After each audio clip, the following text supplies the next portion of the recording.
Here's some pictures for you. Important people on Time magazine. Elite families we're going to talk about tonight. That's Prince Charles. And then we have the Rothschilds family today. Both of these families, although the names are very well known to us, yet there's a lot we don't know about them. And they're major players in the world scene, both of these families. So we're going to be talking about them today. At the top of this graph, we have a family firm. So a family like the Rothschilds might have many of these family firms. And these aren't necessarily corporations. Probably you and I wouldn't even know what they are. But then under these family firms, there are other firms. And then under these firms, there are other firms. And then under those firms, there are more firms. So that they are pretty far removed from the family. Far enough removed that people can't really tell who has the major ownership of these companies. So using this method, a relatively few very, very wealthy families can control most of the global corporations. And through them, many other corporations and business.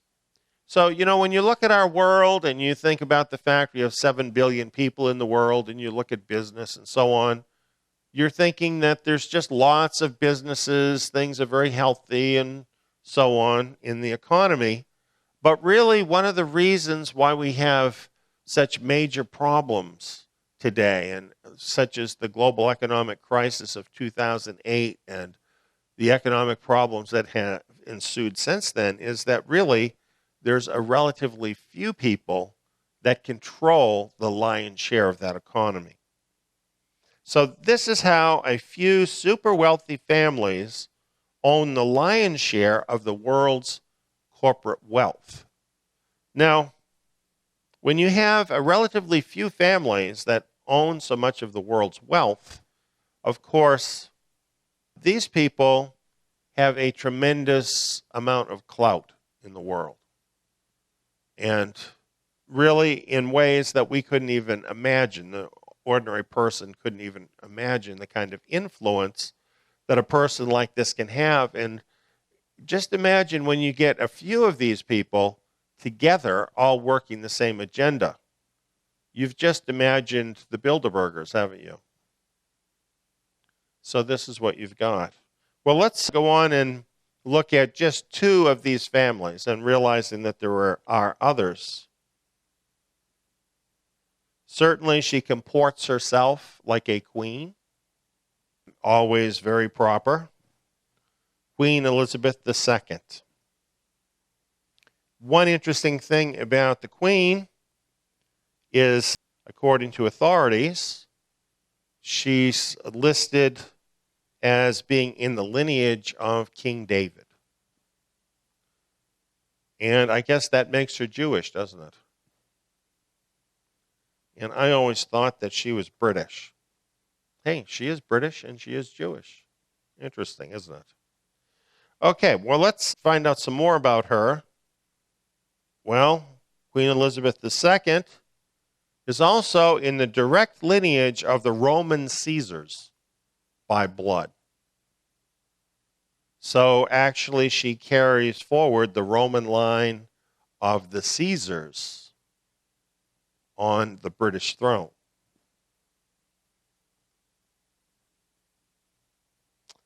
Here's a book that's very interesting. You'll find out a lot about the elite reading this book. It's entitled Who Owns the World by Kevin Cahill, who did a lot of excellent research in this book to find out who the major landowners actually are in the world. It says a surprising truth about every piece of land on the planet. Now that's a big project. But actually, when we find out that a relatively few people own most of it, it's not as big a project as it looks like. And here are some facts from this book. Queen Elizabeth II is the largest landowner on the planet. Queen Elizabeth II is the legal owner of about 6,600 million acres of land. That is 1/6 of the Earth's surface. She is the only person on Earth who owns entire countries. We might think, well, because she's the queen, they say it's hers. It's not really hers. No, it is really hers. Her land ownership is separate from her role as head of state. She has the title to 1/6 of the Earth's surface. The Queen's land holding is worth an estimated $33 trillion. That's a pretty good real estate investment, I would say. Her holding is based on the laws of the countries she owns, and her land title is valid in all the countries she owns. She legally owns 1/6 of the Earth's surface. Now, what kind of power does that give a person? Normally we think about the royals as just being figureheads today, and just largely they keep them around for show or something. But all power comes out of the land. If anybody owns 1/6 of the Earth's surface, they have a lot of power. How much power does your landlord have? And what about your taxes? What if you don't pay your taxes on your property, on your house? The person that owns the land has a lot of power. And don't let anybody ever try and fool you on that, because although they really try to play down the amount of influence the royals have, this kind of land ownership all by itself represents a huge amount of power. But then there's more. There's the Commonwealth of Nations. That's what they call them now. They used to be called part of the British Empire, but now they're called the Commonwealth of Nations. And Queen Elizabeth II of the United Kingdom is the official head of the Commonwealth. And the total population of the 53 countries of the Commonwealth is 2.245 billion people. That's 1/3 of the population of the whole world.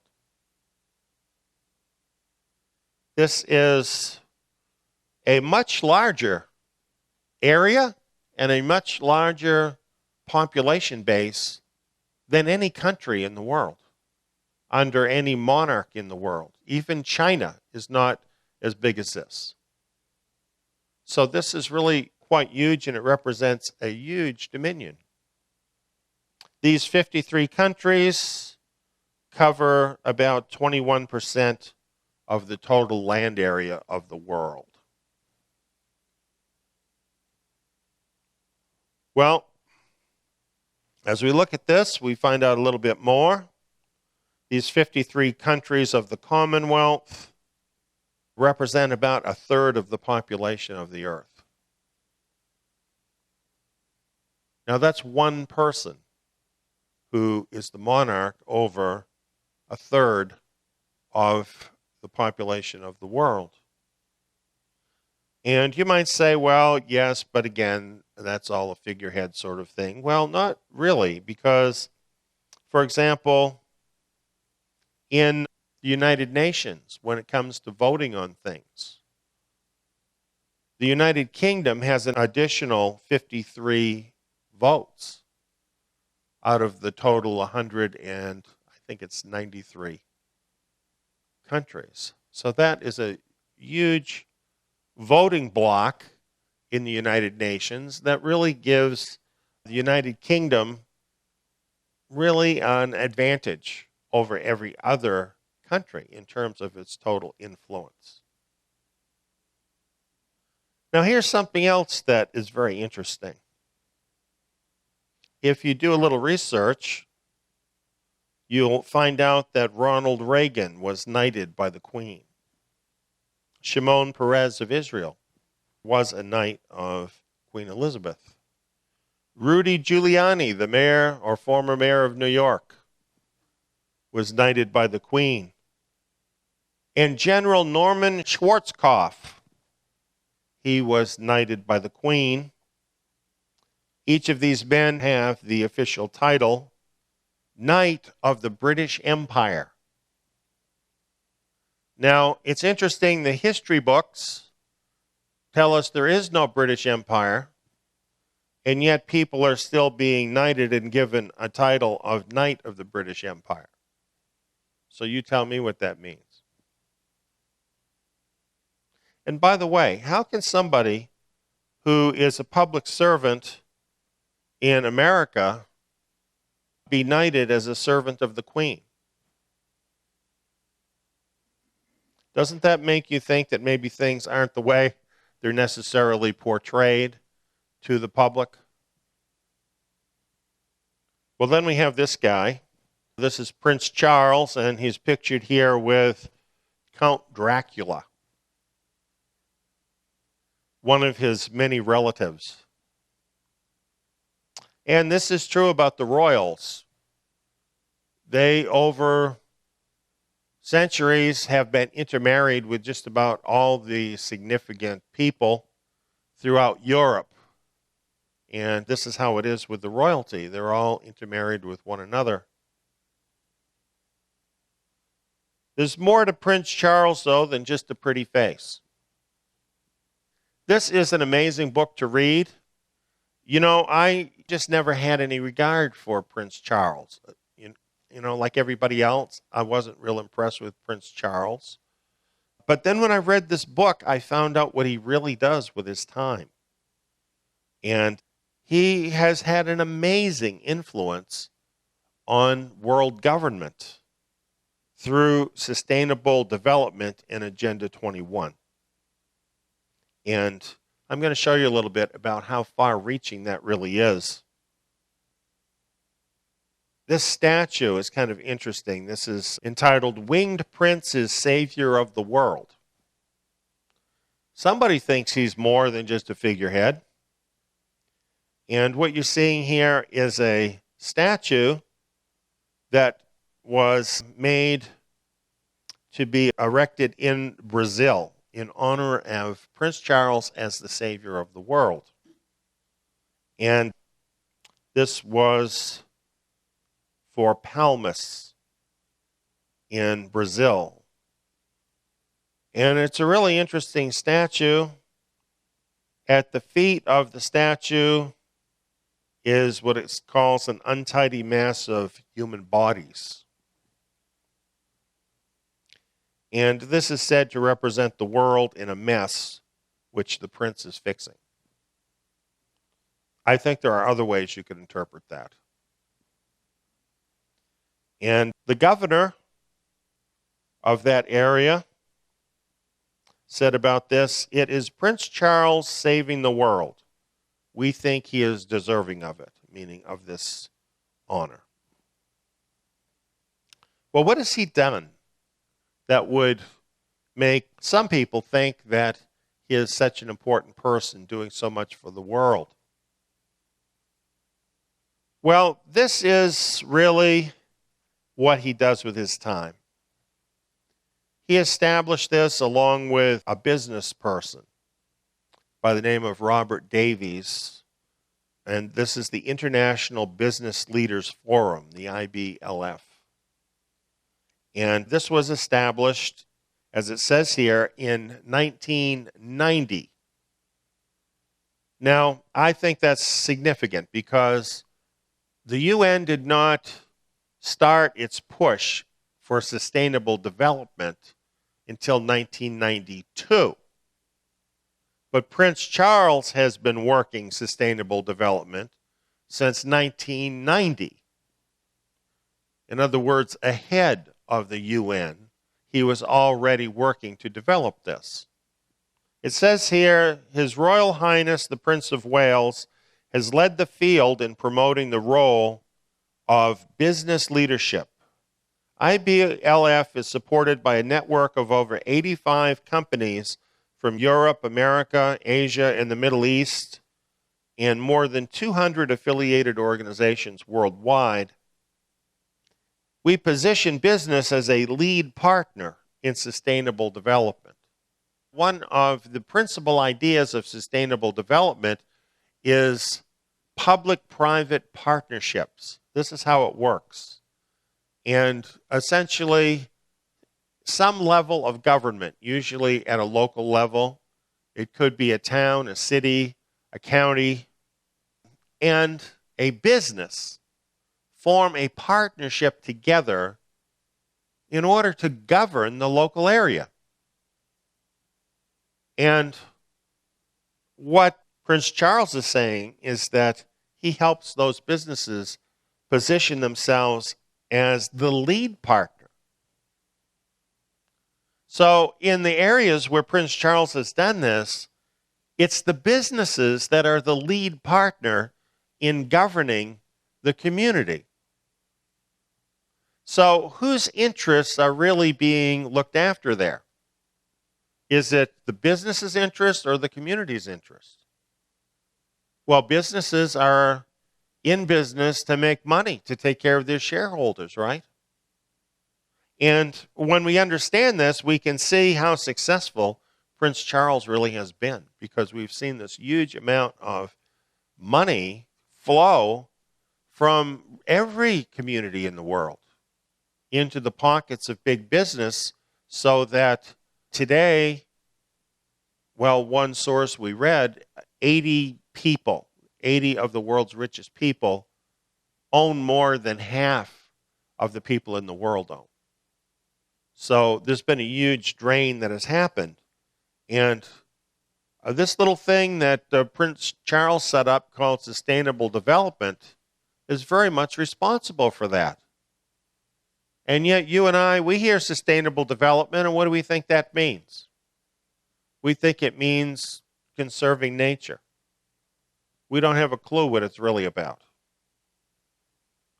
So what they feed us, you see, is all this stuff about making the environment stable and preserving the earth, while this is all really an excuse to essentially put business into government, ruling things, controlling things for the sake of their own profits. And the person right at the center of that, at the bottom of that, is Prince Charles. Now, what kind of businesses do you think Prince Charles works with? Do you think it might be the little mom and pop store down at the corner? I don't think so. This is from the website, by the way, of the IBLF. They tell you right there.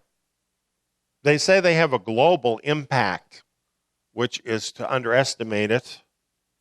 They work with a range of partners, including the World Bank, the UN, NGOs, and the public sector. And it says, we hold a long-term relationship with regional affiliates and networks across the world.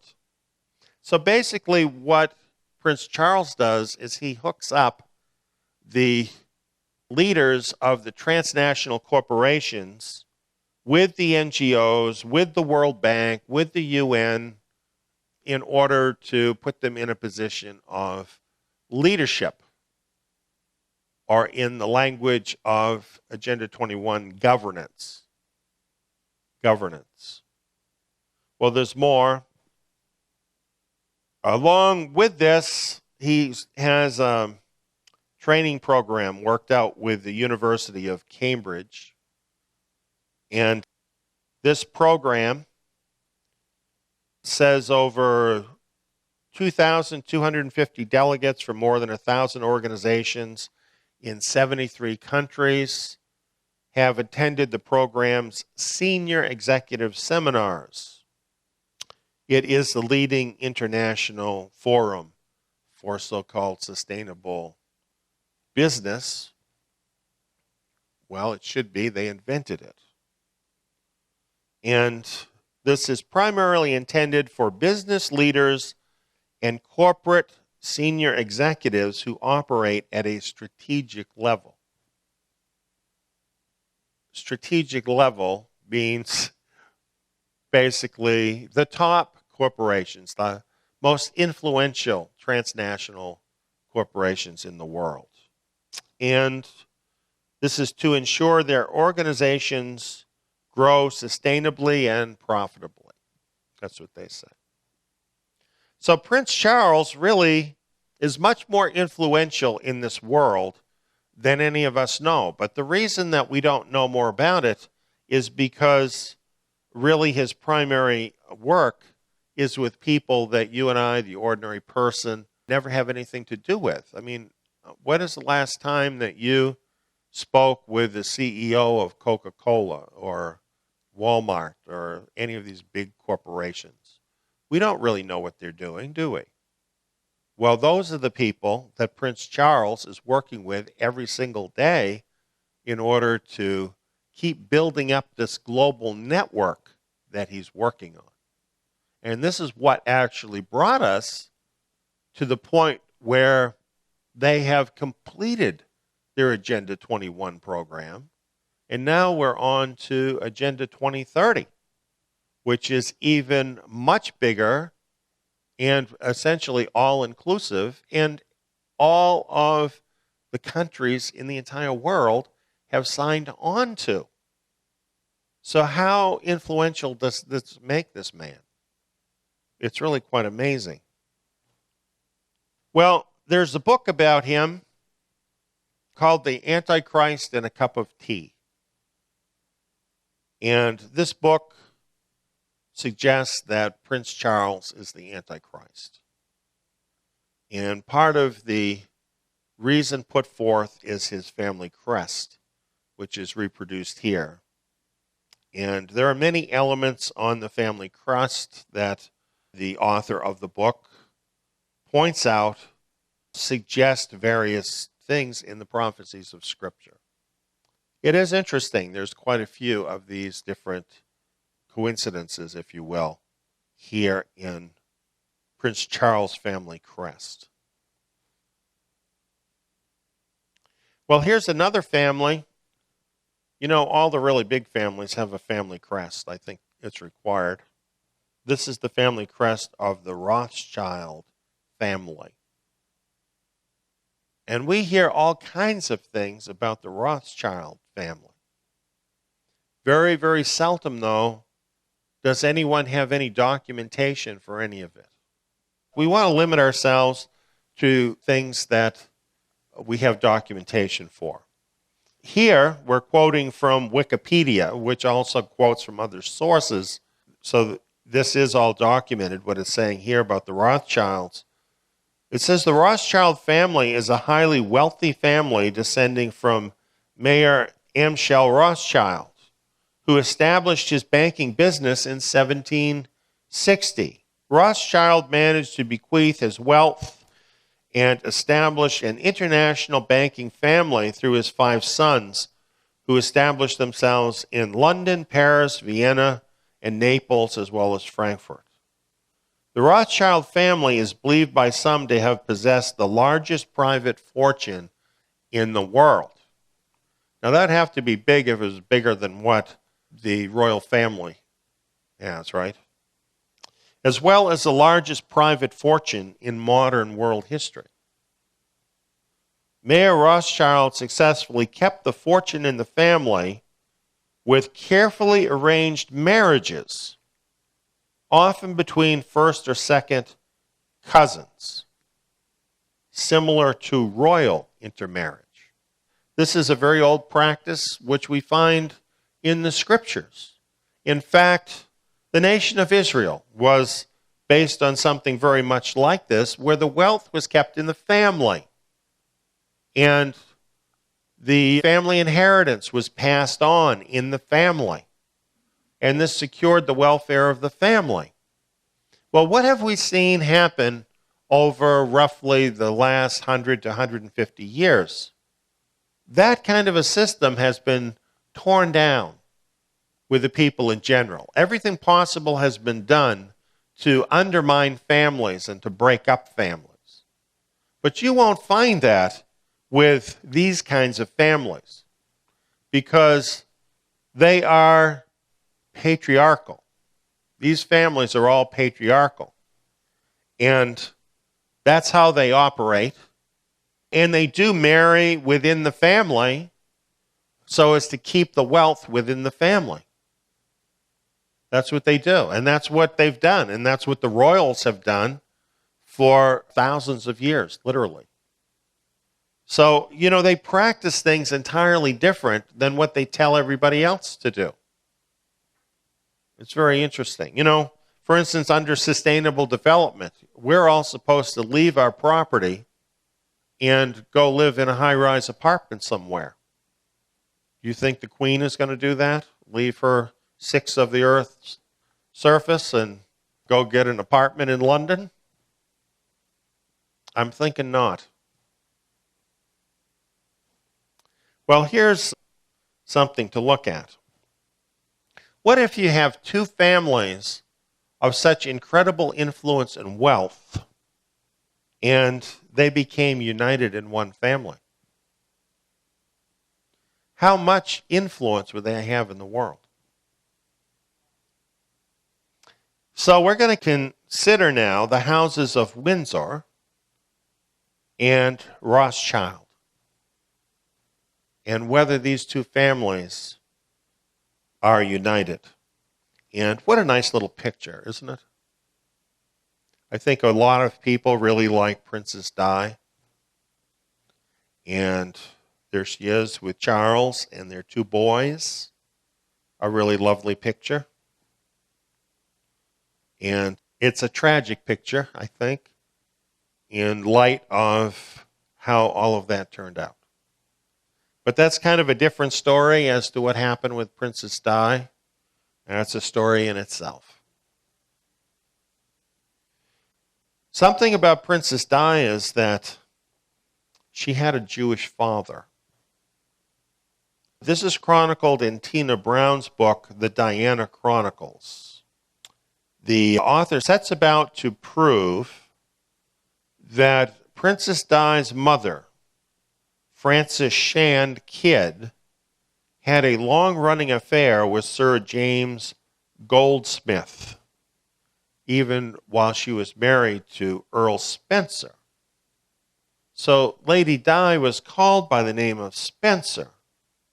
But this book says that she is actually the daughter of James Goldsmith. That's where the blood actually lies, according to the book.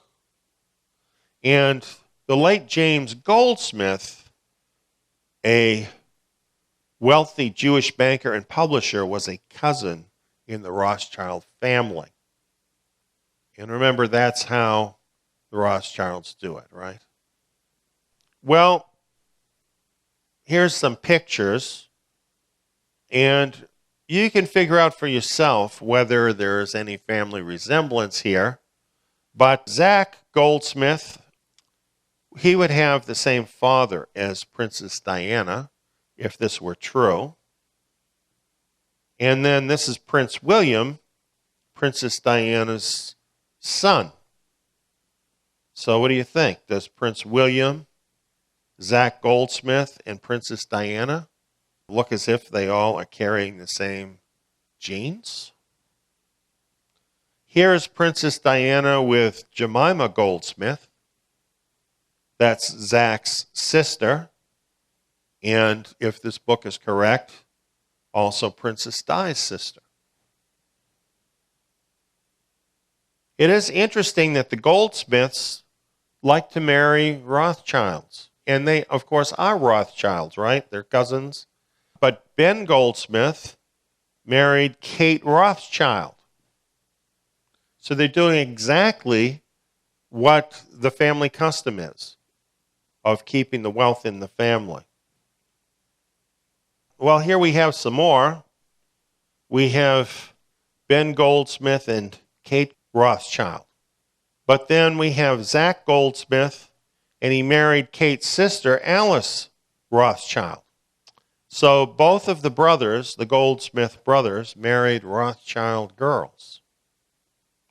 And as we remember, Mayor Rothschild set that as a family value to marry within the family, even first and second cousins. He was the one with the famous quote, "Permit me to issue and control a nation's money, and I care not who writes their laws." These people are masters of power. They know how to retain power, and they know how to use power. And they've been studying this since the 1700s and mastering this art. And we shouldn't think for a moment that they're not still doing what they've always done. Because all you have to do is look at these marriage choices, and you know that they're still doing what they've always done. Well, here's another one of those family portraits, and another beautiful picture, I think, of Prince William and Kate and their children. We have some interesting information about them that we came across. I like this People cover. Our lovely little family. Kind of makes you think it's the family down the block, you know. But not exactly. It turns out that Prince William, his wife's mother, is actually Carol Goldsmith. So William also is marrying into the Goldsmith/Rothschild family. And here again we have a picture of Princess Di and Prince William. So essentially what seems to be the case is that the royal family and the Rothschild family at this point in time are all intermarried together, bringing together these two arguably most powerful families in the world. Here's a lineage which actually shows William and Kate's maternal and paternal lines, and you can just trace that back, and you find out that they're already related anyway. This is kind of how it is with all of the royals, in addition to these ways in which I was showing you. If Charles becomes king, he may abdicate and pass the crown to his oldest son, William. Now, William, and particularly William's children, certainly are also Rothschilds. So, a lot of power is put in the hands of a few people. What about King William? Well, the British public says they want Prince William to become the next king. The Brits don't all like Charles so much. And I think some of that has to do with Princess Di. And so they would prefer that in the event of the Queen's death, that Charles gets passed over and William would then take over as king. Now, they can't make that happen. They don't get a vote. So if Charles were to choose to be king, that's what would happen. But it's just kind of interesting to think about it. Now, Harry, there would have to be some unexplained deaths in the family for Harry to become king. But these sort of things do happen in royal families. And it's hard to know exactly how all of this would boil down. We'll talk more about it. Now let's talk about the Rothschilds a little more. This goes all the way back to 1836. But it helps us to understand a little bit about the history of the Rothschilds. The Niles Weekly Register, a magazine, is talking about them. It says they are the wonders of modern banking. We see the descendants of Judah, after a persecution of 2,000 years, peering above kings, rising higher than emperors, and holding a whole continent in the hollow of their hands. The Rothschilds govern a Christian world. Not a cabinet moves without their advice. Baron Rothschild, the head of the house, is the true king of Judah, the prince of the captivity, the Messiah. They are the brokers and counselors of the kings of Europe and of the Republican chiefs of America. What more could they desire? Now, some people would want us to think that somehow the Rothschilds have declined and they don't have all that wealth and position anymore. But nobody can point to an event where that ever happened. And as we can see, they're still intermarrying according to their custom. They're still building up the connections within their family and so on. And there's every reason to believe then that the way it was in 1836 is probably pretty much how it is now. What they have learned to do, though, is to take better cover. It's a lot harder to get information about them. Well, here's a little bit more, and I think this is important.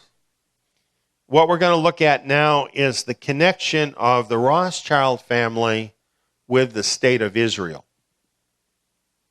And this is from Wikipedia. This is not conspiracy theory stuff. So this is documented material. That's all I use, by the way. I don't get into conspiracy theory things. I'm interested in documented material. And if then I speculate about something, I want to tell you that's what I'm doing.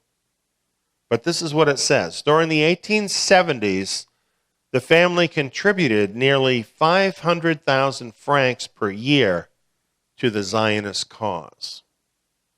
Baron Edmund James de Rothschild was a patron of the first settlement in Palestine, Rishon LeZion, and bought from Ottoman landlords parts of the land which now makes up present-day Israel.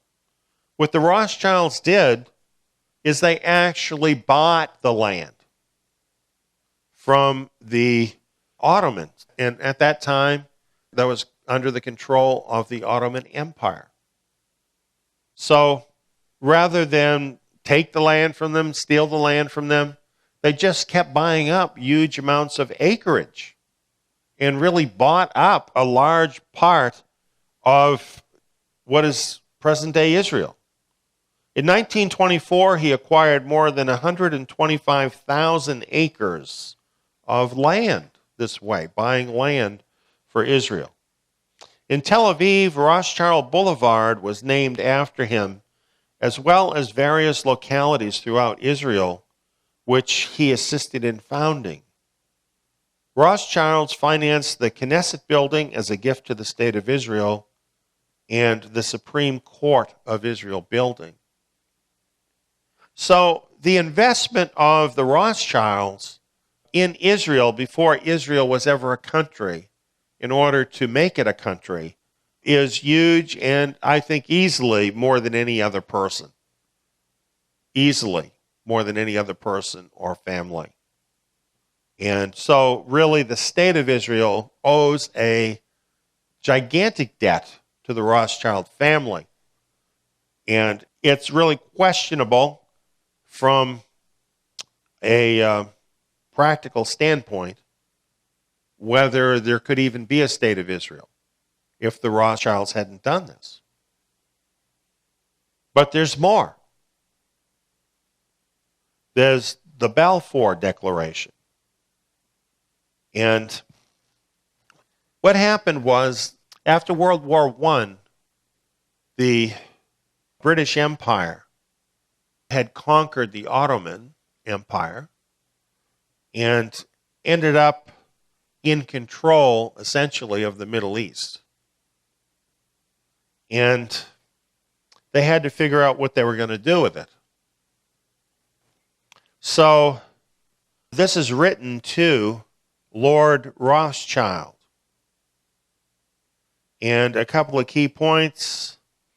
His Majesty's government view with favor the establishment in Palestine of a national home for the Jewish people, and will use their best endeavors to facilitate the achievement of this object. I should be grateful if you would bring this declaration to the knowledge of the Zionist Federation. Well, clearly, as we look at this, we see Foreign Secretary Arthur James Balfour to Walter Rothschild. Rothschild had been the one exercising his influence in order to get the British to make this decision that Palestine should be in the hands of a Jewish state. And this is really what put Israel on this trajectory, which eventually was finalized. And we'll look at that. The Balfour Declaration, announcing its intention to facilitate the establishment in Palestine of a national home for the Jewish people. In 1922, the League of Nations granted Britain a mandate over Palestine. And then after World War II, the British handed the issue over to the United Nations. On May 14, 1948, Ben-Gurion proclaimed the creation of the State of Israel. So, at every point here, the Rothschilds, working together with the British and their great influence in the United Nations, all culminated together to finally bring things in Palestine to a point where the State of Israel could be born. Now, I think for some of us, this might grit on us a little bit when we hear it. I really don't like the idea that the modern state of Israel owes so much to the Rothschilds. I don't like it. Some people might think about that it means that it's really a fraud and God is not involved and it's not really a fulfillment of Bible prophecy. I don't really think that either. I think his hand is over all of it. I think, as we have learned here in the book of Daniel, he is the one that is in control in the earth. And he allowed all this to happen this way, I believe, for a purpose.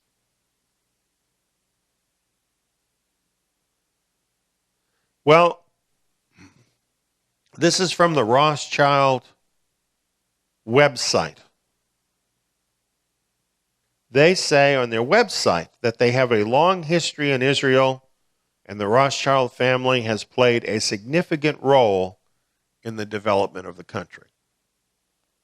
And I think that's understating it.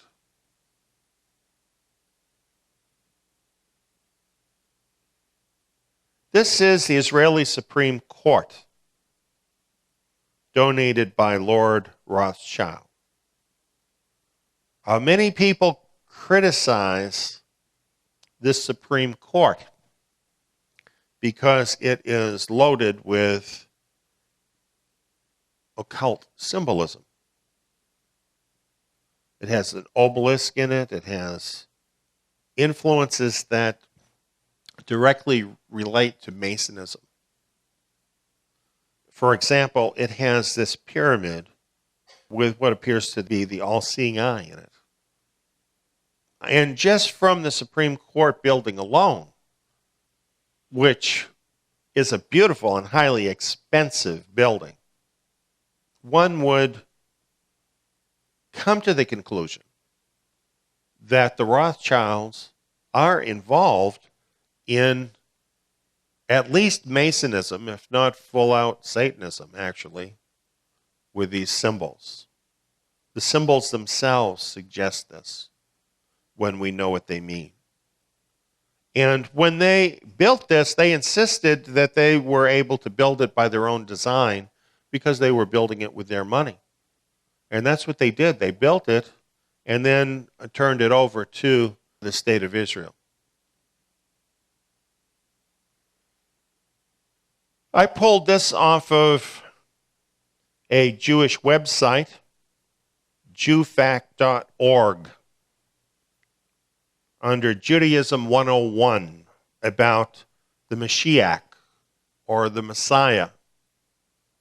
It talks about the expectations of Jews regarding the Messiah. The website said, the Mashiach will be a great political leader descended from King David. The Mashiach is often referred to as Mashiach ben David, Mashiach, son of David. He will be a charismatic leader, inspiring others to follow his example. So this is what they're expecting for a Messiah. Their rabbis have told them for centuries what to look for in the Messiah, and they're all looking for Mashiach, son of David, to come and be the Messiah. So there's other things too about it. I think it's interesting about being a charismatic leader as well. Here's some more. The Mashiach will establish a government in Israel that will be the center of all world government, both for Jews and Gentiles. Here's some other things. We will rebuild the temple, or he will rebuild the temple and reestablish its worship. He will restore the religious court system of Israel and establish Jewish law as the law of the land. Do you suppose if someone came along and claimed to be the Messiah, but they were not of the lineage of David, that they would be accepted as a Messiah? They would have to have some claim to that Davidic lineage, or they would not be accepted. From a certain point of view, all of these things are going to be fulfilled by the real Messiah. But then from another point of view, we know they're all going to be fulfilled by the anti-Messiah. Well, Yeshua said this, I've come in my Father's name, and you do not receive me. If another comes in his own name, you will receive him. And I believe that's prophetic of what will happen when this person steps forward, who for them fills those requirements. Well, what if he happened to be a Rothschild? Modern Israel would surely feel favorable. In fact, even feel obligated to accept the son of the house of Rothschild as the Messiah, if they could make a claim to being of the family of David. That's going to be the big sticky point for everybody. What if it's a son of the Caesars? Wouldn't that really fulfill the prophecies of Daniel and Revelation about a revived Roman Empire? Just imagine having an actual descendant of the Caesars, therefore able to claim that he is Caesar on the throne. At the same time, he can claim that he's of the house of David. Huge. It does really seem, it appears to me, that in this nexus here of the Rothschilds and the royals is very likely the place where the anti-Messiah will emerge, because all of the factors that would be expected and that we would need, and the kind of worldly power you would expect, it's all within that particular nexus. And that's why I wanted to bring it to your attention. John says, "Who is the liar? But he who denies that Yeshua is the Messiah." Now, I have this capitalized here as the liar, because it's clear that there are many people that do say that Yeshua is not the Messiah. But that's not the point that John is making, because he goes on and says, this is the anti-Messiah. So he's pointing out that one is coming who denies that Yeshua is the Messiah in such a convincing way, with such deceptive power, that he's labeled the liar. And I want to tell you about this because this is going to be so deceptive that the majority of people are actually going to think this person truly is the Messiah. And there are going to be millions of people today who claim to believe in Yeshua or Jesus as the Messiah, who will disown him and follow this anti-Messiah instead. And that is an incredible deception if you think about it. And that is a big lie. That is a huge lie. This deception is going to be so powerful, it is going to come across as being absolute reality. And this is what the Apostle John is trying to get across to us here as he's talking about the liar, the anti-Messiah, who denies the Father and the Son. Now then he reminds us, whoever denies the Son, the same doesn't have the Father. He who confesses the Son has the Father also. This is the promise which he promises us, eternal life. He's telling us about this great deception.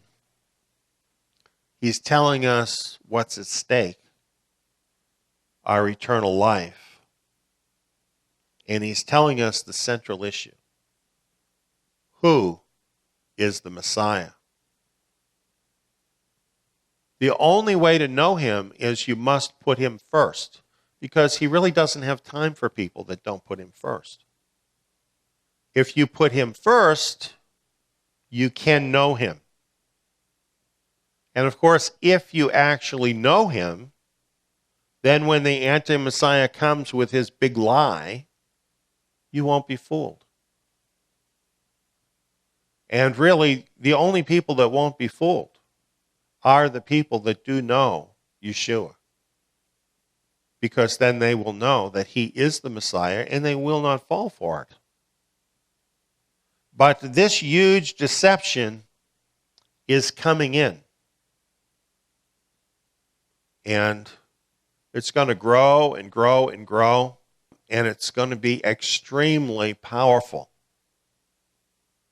And so I think this is the place to finish up our discussion about this tonight and simply say that we need to make our relationship with him truly the most important thing in our life. We need now to really make this an issue for us, to know him and to have a real relationship with him and put that as a priority above everything else. We're in a progression toward all of this that is going to put the world in a frame of mind where they're going to be ready to accept the anti-Messiah. We need to realize that really we are under attack. Everybody that really wants to know him and walk in him, we are under attack, and this attack is going to keep intensifying because everything depends on this issue. And you know, before it's over, what will happen on this planet is everybody will decide one way or the other, who the Messiah is. And then they will act accordingly. And then this will control what their eternal future is. This is the issue. Who is the Messiah? You will not be able to hang on to your faith if you don't build up your precious faith right now. Something to think about and pray about. In a little over a week's time, we will come together as a nation, as a commonwealth, and indeed a global community.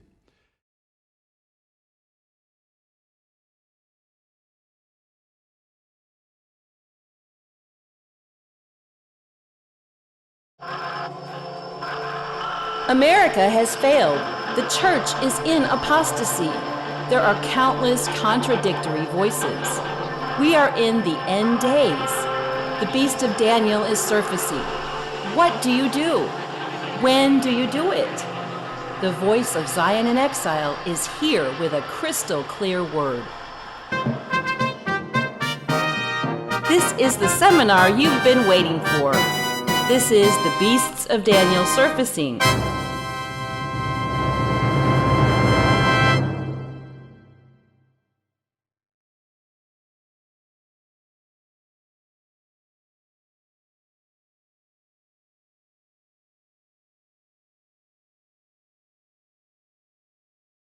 Is demonic affliction still a problem for us here in modern times? When we know that Messiah is able to heal and deliver us from our afflictions, can we really have faith in him to trust that he truly wants to help us? What can we learn from the examples of faith set before us in Matthew 8? Behold, a leper came to him and worshipped him, saying, Lord, if you want to, you can make me clean. Yeshua stretched out his hand and touched him, saying, I want to. Be made clean. Immediately his leprosy was cleansed. I too have been struck by those verses where the leprous man says, if you just want to. And Messiah says, I want to. Just because we're in the modern world doesn't mean that there's no problem with demons anymore.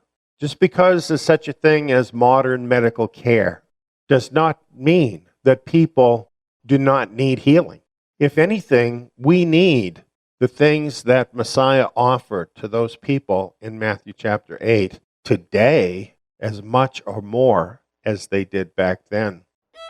Listen to our podcast, Hebraic Insights in the Gospels, on all your favorite podcast directories.